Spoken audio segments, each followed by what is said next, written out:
All right. Welcome everybody to I think we're at episode 3 of the Hermes update podcast. I've kind of want to call it the Hermes Talks podcast. I'm sort of transitioning out of the update thing into a more of a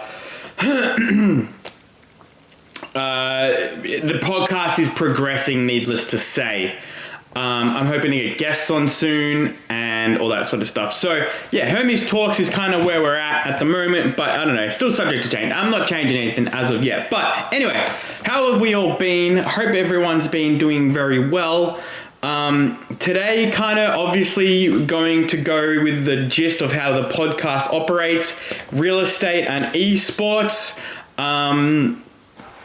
So this week in real estate, what are we going to chat about for real estate this week? Well, interesting topic,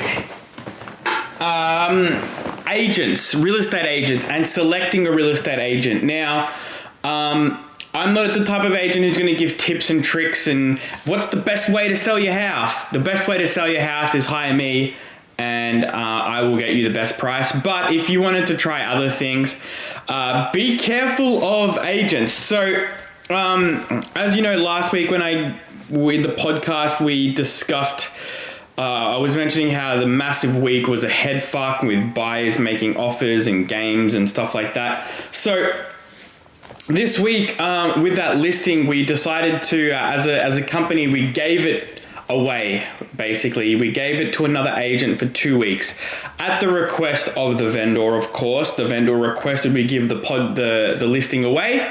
He wanted to go to another agent who promised him a ridiculous amount of money for his property. So we said, sure, we're not going to touch the commission. Feel free to go with this other agent who has promised you the world,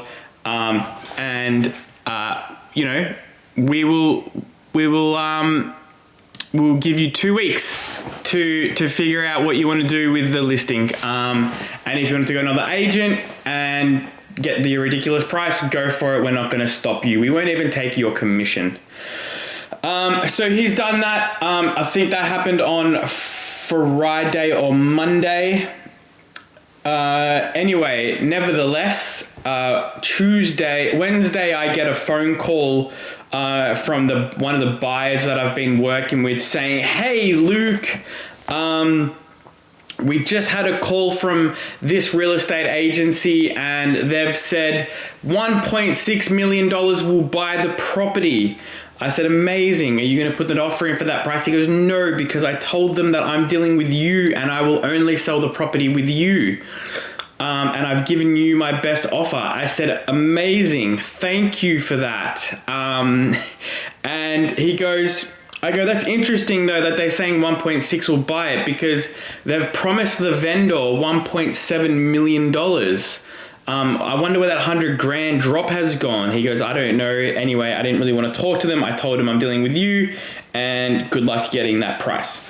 Anyway, we go straight on the phone to the vendor. "Hey, by the way, we just wanted to let you know, your agent that you've elected has now gone and said $1.6 million will buy the property. What happened to the 1.7? And the vendor had no idea. No idea. So it got me thinking, like with the current market, you know, there's way less stock on the market this time, at the moment than there was even this time last year. And prices, they're down overall, but they're still doing really well, right? So it's just interesting when, you know, real estate agents, say we'll achieve this price, and the next minute they don't even try and get the price. They've dropped $100,000 just like that. So I found that quite interesting, and it goes to the vendor mentioned I want to sell with a local agent because I think a local agent will be able to do things differently and get a better price. I said, no worries. I am not a local agent. I sell everywhere. and I sell for what the property is worth. If we can get more than the property is worth, by all means, I will do that. But at the end of the day, I'm being hired and my job is to go, Mr. and Mrs. Vendor, your property is worth X amount of dollars. We have an offer right now for X amount of dollars. We should take it. So I like to work with them, try and give them a bit more of a realistic expectation. And I'm finding, because I'm not localized to a specific area, I'm not really having to worry about stock issues either. Because I'm finding that a lot of these agents that I'm not necessarily losing to, but I'm willingly letting go. Like another agent I lost a property to because I was 2% plus GST. The other agent was 1% including GST. And I said, I'm not working for free. So I said, if they've promised you 1% including GST and they can sell it in 2 weeks off market, by all means, go and do that. And then before you put it on the market, come back to me, because I guarantee you I'll do a better job. Same with this property. Local agent came in, said, we'll give you a ridiculous price. And they couldn't do it, but they're desperate to get the listings. I just listed another property in Hyatt. I was 2% plus GST. The local agent was 1.5% including GST. I got the listing. It's signed up. If anything, I'm actually about to get the other property he has for sale. And we've got a couple coming up in Baldwin and stuff like that. So I'm not really feeling the pinch of a restricted market, given the fact that I also don't take on a heap of listings at the same time because it's too much work. I take on 1 or 2, maybe 3 at a time. But I don't feel that pinch because I'm everywhere. These local agents that are suffering because there's no stock on the market and they are local agents, they don't know how to sell anywhere else other than in the area that they are, in, they suffer. And so they stoop to levels that unfortunately make the whole real estate industry look bad, but they stoop to levels that even they know are wrong. And it happens. So if an agent, if you're looking at selling your house and an agent comes through and, promises you the world and you go, wow, we can get that, or they just agree with everything you say, and they're a local agent, just get another opinion from another local agent, or get an opinion from an agent that sells everywhere. Now, given you're probably not going to know if they sell everywhere or not, but just ask them, where do you sell? If they go, focus on so-and-so suburb, then they're a local agent. And people ask me, where do I sell? I sell everywhere, mate. You want to buy a house here? You let me know. You want to buy a house there? Let me know. I've got a buyer from over here looking to buy over there. Let's talk, right? So it really works. It works well for me. I don't feel the pinch, and I don't need to go lying to people and lying to vendors about what they can and can't get for their property, because I don't really care. I'm here to sell you the property, and we're going to do a freaking amazing job. And if you want to go stoop to those levels, Mr. Real Estate Agent, and if Mr. and Mrs. Vendor, you believe that shit, then off you go. I don't mind. But yeah, that's a quick recap in real estate. Not much. I've gotten into a bit of a groove this week with work, getting my making more phone calls and prospecting. I've got a potential listing coming up in Baldwin, McKinnon and Caulfield. So I've been working hard at getting things done and making phone calls. This week it's been a bit of a grind. And I'm starting a new routine from next week onwards, where I'm going to get up in the morning, go to gym, come home, eat, shower, and then make phone calls. So that'll be my till 12 o'clock. 12 o'clock, have lunch, and then the rest of my day will be for meetings, appointments, whatever, go to the office. So that's my routine that I'm going to be doing moving forward. It's a good I hope it's a good routine. It should be a good routine. and it's going to be able to, I think mentally it's going to be better, health wise it's going to be better. So I'm looking forward to that new routine. That's kind of it for real estate. That was only 10 minutes, unfortunately, guys. That was a short real estate update for the week, but hasn't been much going on. And the real estate part really isn't like most of the people I feel like listen to the esports stuff. It's real estate's just, it's my podcast. I'll do whatever the fuck I want, really. But yeah, anyway, if you are listening to this and you do listen to the whole way through, I think there's comment sections in Spotify, or like there's the poll. Let me know. Ask a question, and if you have any specific things you want me to touch on, or the real estate part's boring and you just want esports and gaming, let me know. All right, esports, gaming, Team Militia. So this week we booted Humud, I don't know. Anyway, just some kid that has been totally toxic and just not wanted in the team.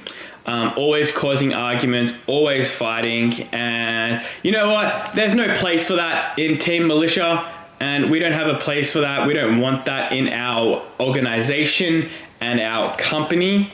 So I sent him a message saying, hey, can you stop arguing and stop being so toxic? Otherwise, we're going to have to exit you from the team. And he replies back saying, I want to leave.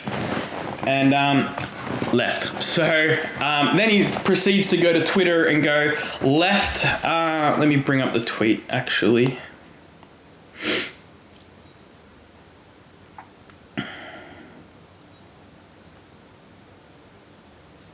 Leaving Team Militia on bad terms, they can get fucked. I thought that was pretty funny. Because we were about to kick him because he was just very toxic and wasn't really wanted in the team, and that was his response. So I responded back with, you were almost kicked from TM, actually, because you're toxic and negative towards everyone, actually. But good luck with your future endeavors. My only suggestion is stop being toxic and you'll do fine. He responds back with, blood. You make Fortnite podcasts. Said, lol, I actually don't, but that's okay that you got the information wrong as you default to being toxic. Hope you can learn and better yourself if you want to be involved in the Fortnite community, as you won't last long in a respected organization the way you are. Have a good day. So that was that. What was his name again? Humbucker.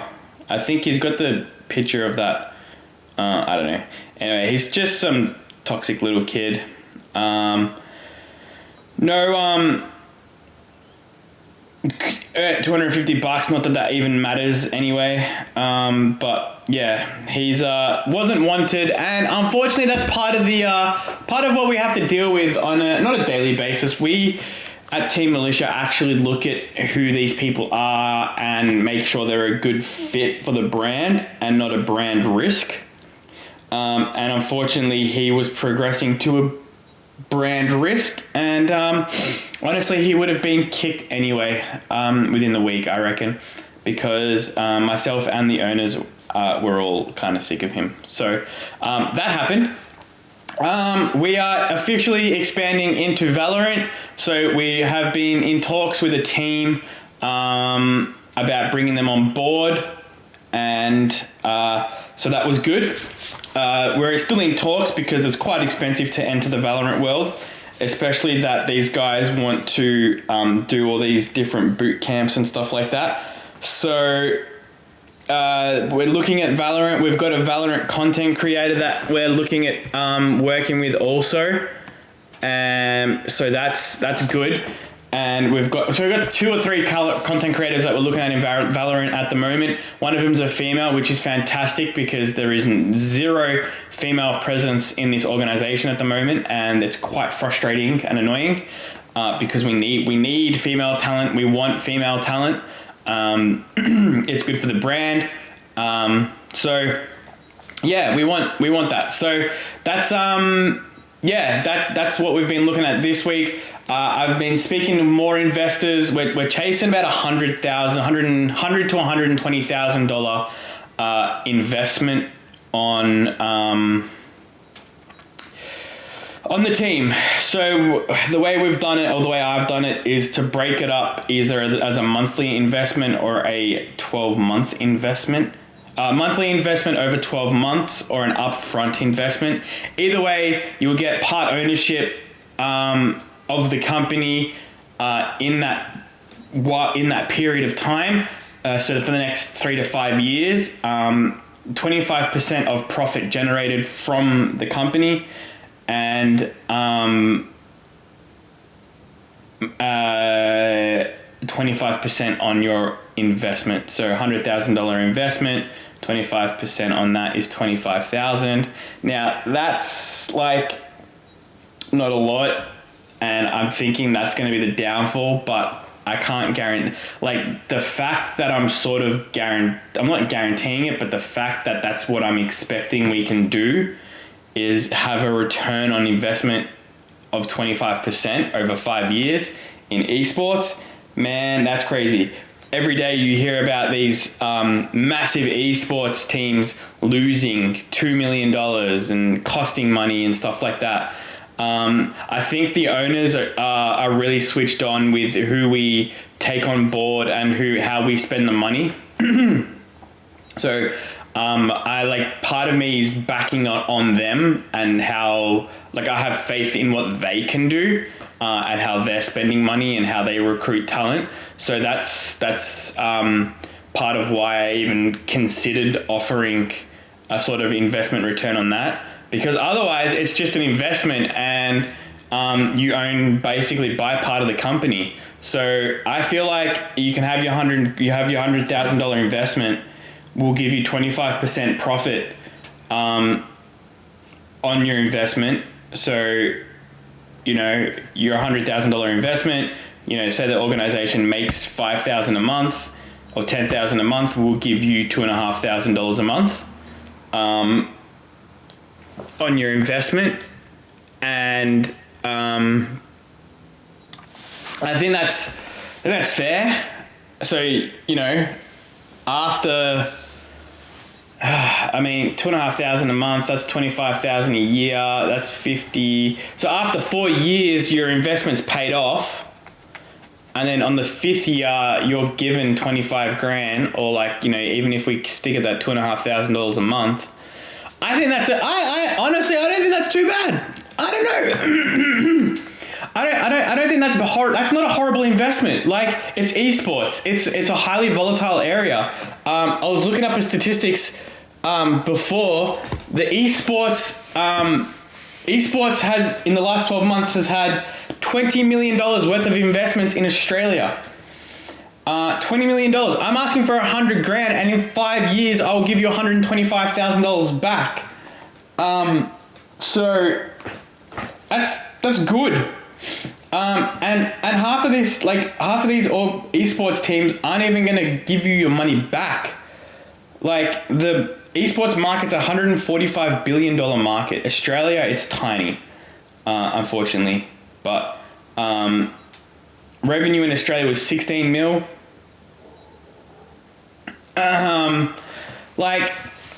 If we can get someone that is actually smart enough to go, esports is going to grow in Australia. We've been around for 2 years, right? And we're finally in a position. Every other esports team in Australia is just pay your players as much as you can, get the best talent, and then take some of their earnings and run out of money and shut down. All of them kind of are traditional esports as well, where they just sell merchandise. I don't see anyone in Australia, aside from maybe Power, but not even them, they're still more of an esports organization where they just do sports and merch. I don't know of any brand in Australia or any esports team in Australia that is progressing in a way that I want to progress Team Militia. I want to progress in a lifestyle brand, like a 100 Thieves, or like a Phase, for example. Not even I feel like Optic is very traditional, right? And a lot of them, I feel like 100 Thieves to a T is how I want to progress Team Militia. We need to be able to generate revenue, so we're not relying on people.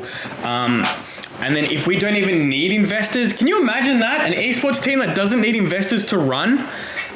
Because A, we're smart with our money. B, we, the owners and me, have jobs that pay us, right? And C, we can recruit the best talent because the money can go back into it. There's a lot of hard work ahead of us. There is a lot of hard work, and it's very slow. It's very, very slow. I wish I could move faster, but we don't have the money. We need the money. And if we can get this all down packed, man, we can get apparel, like proper clothing that is TM branded, but you could wear it in public, or you could wear it on a night out and no one would even know. Ugh. And cups and stuff like that. Man, I want cups. I want a TM cup. We can progress into hiring vloggers. We can do sponsored content, but we can do sponsored content across any brand. We can get a fashion blogger. We can get a gaming blogger. We can get a news blogger. Man, I want to get Fortnite creators to create custom maps. That's next on my list. So like, there is so much we can do with this brand to out ourselves from traditional esports and go straight into an actual company that we're a company, right, that does gaming and content creation and competes at a professional level, at the top of that professional level. You know, we're not going for number one here, but like a top 5. I reckon we can do a top 5. Like, there is so many ways to be able to branch out, and I think FaZe and 100 Thieves are kind of doing that, but I think there's even improvements on that, and I think being in the Australian market is amazing because we can do that on the cheap, and appeal to an international audience, but the talent that is available in Australia isn't as good as the overseas talent. But so we can do that same stuff on the cheap, but still grow a fan base and still grow a worldwide presence in it. And that's where I'm at the moment. That's where I'm at. So we're looking for this $100,000 investment. That'll last us more than a year. I hope it can last us more than a year. If we can get a year and a half out of it. But in that time, we can start actually generating in revenue. Like, if we can get our content creator, even content, we can pay content. I'm going off track here, but we can pay content creators. Valorant, we're going to take a percentage of their earnings. Fortnite, I'm considering, if we want better talent, we're taking a percentage of their earnings. And there's certain things around what we can do with the professional talent. But at the moment, the main focus is professional talent, while building the apparel side of things and revenue side of things. And then we are going to progress to a more content side of things. Content's good. Content, you can make money. But we need to grow the content side better. I think there's probably like 5 people who are content creators that I actually think are worthy of being there at the moment. Everyone else is just really fucking lazy. And I don't mean lazy in the sense of that they don't stream. They all stream and they're all really good at growing their own brand. It just comes to the helping us as the organization. But that's okay. That's okay. We're still new. I'm still new, and we're all still working things out. But that's kind of it. 20 25 minutes, I think, is pretty good. There's not much else I really wanted to talk about, but that's kind of where we're at in the esports things. Every week, something's happening in either the real estate world or the esports world. Some weeks it might be more heavily dominated with real estate. Some weeks it might be heavily dominated in esports. But also looking at X-Defiant tournaments. I'm thinking of we can host a TM tournaments, TM. But anyway, that's another topic for another week. This has ended up going to be a brainstorming podcast. But I think that's it. Until next week, guys, or until something happens that I feel the need to do 2 a week. But I don't think we're at that point yet. But 1 a week, I think, is doing really well. And thank you very much for coming out and listening. And I will see you on the next podcast. Have a lovely day, and I'll see you later. Bye.